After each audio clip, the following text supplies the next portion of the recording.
While investing in the energy transition is not just useful, it's essential.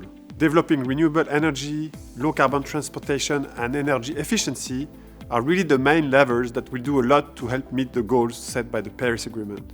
Institutional investors have a key role to play in financing the energy transition, which requires a huge amount of capital.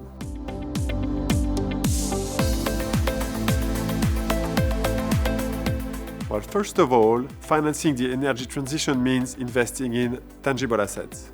For example, there are power generation infrastructure such as wind farms, solar power plants, hydro infrastructure, and all the associated storage solutions. And there is also the infrastructure usage, electrical and hydrogen vehicle fleets, as well as the deployment of charging stations.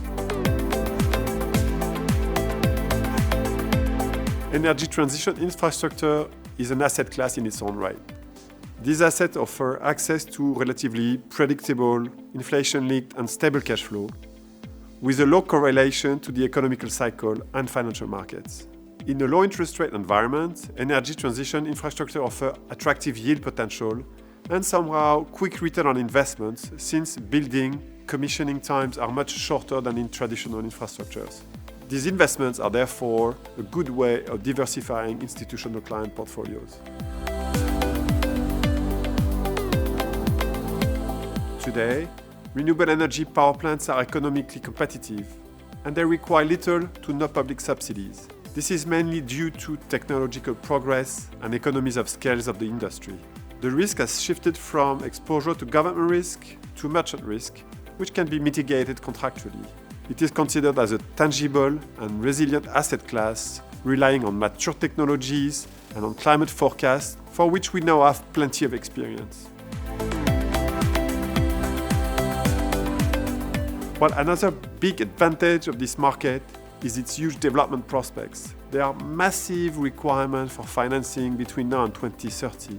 Nearly 1.7 trillion euro are expected to be invested. There are already a lot of assets, but they are likely to become increasingly diversified. With the shift to low-carbon mobility, there are lots of different types of infrastructure. And of course, there are the development of new energy technologies such as hydrogen, storage, biogas, and so on. As you can see, there are a lot of very promising prospects out there, which is why it is very important that investors rely on experts in the sector, such as Mirova. We are now one of the top energy transition infrastructure investors in Europe. We can say that seeking financial performance and sustainable investment are perfectly compatible. They also offer investors an opportunity to reduce their carbon footprint. And most importantly, the energy transition is an investment that is meaningful at a time when environmental issues have become a top priority.